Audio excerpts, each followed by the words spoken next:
kasih yang sebesar-besarnya kepada Kak Afwanda selaku asisten praktikum botani kelas K karena telah memberikan kami kesempatan untuk mempresentasikan hasil diskusi kami mengenai analisa biodiversitas vegetasi pada lahan UB Forest. Sebelum itu, izinkan kami untuk memperkenalkan diri terlebih dahulu. Perkenalkan, nama saya Nahari Nadiandra Salsabila Suprapto dengan NIM akhir 102. Saya Bambang Sugiarto dengan NIM akhir 032. Saya Alika Kaelda dengan NIM akhir 030. Saya Raya Fitria Rahman dengan NIM akhir 173. Saya Sana Awya Usmufa dengan NIM akhir 174. Saya Sekolah Masana dengan NIM akhir 248. Saya Nadia Febriana Fitriani dengan NIM akhir 258. Saya Idran Fatri Dayanya dengan NIM akhir 058. Dan saya Pak Nastin Bitun dengan NIM akhir 245. Selanjutnya, untuk mempersingkat waktu, kita akan langsung masuk ke presentator pertama yang akan menjelaskan latar belakang dan tujuan. Pertama, saya akan jelaskan pada bagian latar belakang. Biodiversitas atau yang lebih dikenal dengan sebutan keanekaragaman hayati dapat diartikan sebagai keragaman jenis makhluk hidup yang ada di dunia. Biodiversitas memiliki peran yang sangat penting dalam menjaga keseimbangan lingkungan, namun terdapat sebuah ancaman yang semakin besar yaitu hutan gundul yang dapat mengakibatkan kerusakan terhadap habitat alami, mengurangi populasi pada flora dan fauna, serta memperburuk keadaan iklim. Masalah ini memerlukan solusi berupa penghijauan serta pemahaman mendalam mengenai tanaman, termasuk fungsi ekologisnya dan manfaatnya terhadap lingkungan. Edukasi tentang tanaman dapat membantu masyarakat untuk mengambil langkah dalam merehabilitasi lingkungan dan hutan sehingga mendukung pelestarian biodiversitas serta memperbaiki kualitas lingkungan secara bertahap. Oleh karena itu, tujuan daripada penelitian yang telah kami laksanakan ini mencakup analisa pemahaman tentang pentingnya menjaga lingkungan, kemudian menganalisa peran tanaman dalam menjaga keanekaragaman ekosistem dan hayati, dan yang terakhir menganalisa ancaman terhadap biodiversitas akibat kerusakan habitat. Yang pertama ada tumbuhan bandotan atau Ageatum conzoides. Tumbuhan bandotan atau Ageatum conzoides merupakan tumbuhan ternak beraroma tajam. Tumbuhan ini berasal dari famili Asteraceae dan ordo Astrales. Tumbuhan ini memiliki bentuk daun jorong dengan permukaan daun berbulu halus dan batang tegak lurus serta akar serabut. Putri et al. 2022. Hampir semua bagian dari tumbuhan ini dapat dijadikan obat. Bagian yang paling sering dijadikan sebagai obat yaitu daun dan akar yang digunakan dalam pembuatan obat herbal dan obat tradisional. Kartika 2017. Bandotan dapat digunakan sebagai obat tradisional karena mengandung senyawa fitokimia yang berperan dalam menghambat pertumbuhan bakteri. Surya et al. 2016. Bandotan diketahui mempunyai aktivitas antiseptik dan hemostatis yang berperan untuk menghentikan pendarahan. Atisa dan Mita 2018. Selanjutnya ada tanaman kopi atau Coffea canephora. Menurut hasil pengamatan, tanaman kopi memiliki bentuk daun jorong dengan ujung daun meruncing, tulang daun menyirip, bentuk batang bulat, serta permukaan batang kasar. Dan tanaman kopi juga memiliki tipe percabangan monopodial serta letak bunga yang berada di ketiak daun.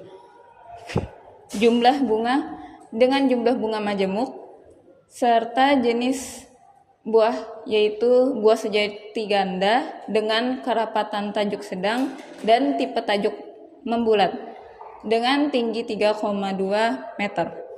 Tanaman kopi ini merupakan genus Coffea yang termasuk dalam famili Rubiaceae dan mempunyai sekitar 100 spesies. Tanaman kopi merupakan salah satu tanaman yang memerlukan penyeraran cahaya tidak penuh atau yang biasa disebut dengan C3, sehingga tanaman kopi dapat ditanam dengan sistem agroforestry yang dinaungi oleh pohon-pohon lainnya. Pohon-pohon kopi yang tumbuh di bawah naungan yang sesuai pada umumnya akan matang lebih lambat sehingga buahnya menjadi lebih matang seutuhnya dan benar-benar bisa mengembangkan karakter rasa yang kompleks dari biji kopi tersebut. Menurut Naspers pada tahun 2017 menyatakan bahwa pengaturan tingkat naungan dalam budidaya tanaman kopi dalam sistem agroforestry dapat meningkatkan produksi tanaman kopi dan kualitas biji kopi. Yang ketiga ada tumbuhan paku atau Pteridophyta. Tumbuhan paku atau Pteridophyta merupakan salah satu divisi kingdom Plantae yang tiap spesiesnya telah jelas memiliki kormus karena memiliki akar, batang, dan daun sejati serta memiliki berkas pembuluh angkut yaitu xilem dan phloem.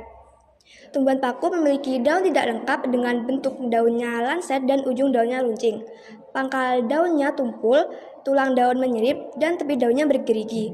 Bentuk batang tumbuhan paku yaitu berbentuk bulat, dengan permukaan batang berduri, serta arah tumbuhnya mengangguk dan mempunyai sistem percabangan dikotom.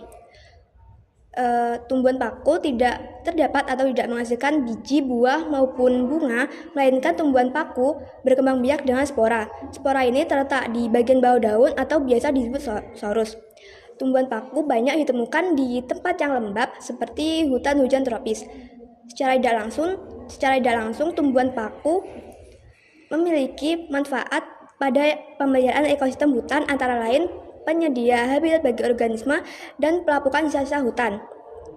Selain itu, tumbuhan paku memiliki manfaat secara ekologis yaitu melindungi tanah dari erosi. Tumbuhan paku memiliki struktur akar yang tumbuh di bawah tanah yang membentuk jaringan yang kuat untuk menjaga tanah terjaga. Struktur akar ini membantu melindungi lapisan tanah atas dari erosi air atau angin. Kemudian ada tumbuhan jahe. Tumbuhan jahe atau Zingiber officinale adalah tumbuhan yang berasal dari ordo Zingiberaceae dan famili Zingiberaceae. Tumbuhan jahe memiliki bagian daun yang lengkap. Artinya tumbuhan ini memiliki helaian, tangkai, dan pelepah. Pada tumbuhan jahe memiliki batang yang terdiri dari seludung daun dan pelepah daun yang menutupi daun. Bentuk dari batang jahe adalah bulat yang dilapisi oleh permukaan bulu halus. Kemudian tumbuhan jahe memiliki kerapatan stomata yang tinggi. Artinya stomata pada tumbuhan jahe dapat mengurangi kehilangan air melalui transpirasi, dan stomata dapat membantu tumbuhan jahe untuk menghemat air dan membatasi masuknya karbon dioksida yang diperlukan untuk proses fotosintesis.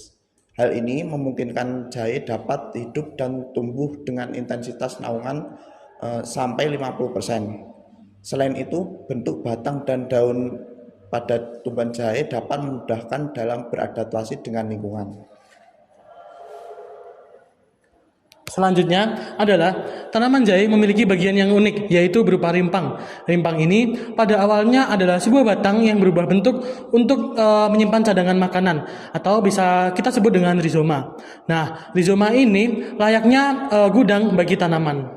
Selanjutnya adalah bentuk dari rimpang tanaman jahe ini tidak beraturan, dan pada bagian luarnya dilapisi oleh lapisan tipis seperti sisik, yang itu merupakan modifikasi dari daun. Selanjutnya adalah pembentukan rimpang ditentukan terutama oleh kandungan tanah, air, oksigen, dan intensitas. Tanah yang subur sangat diperlukan untuk menghasilkan produksi tanaman yang optimal.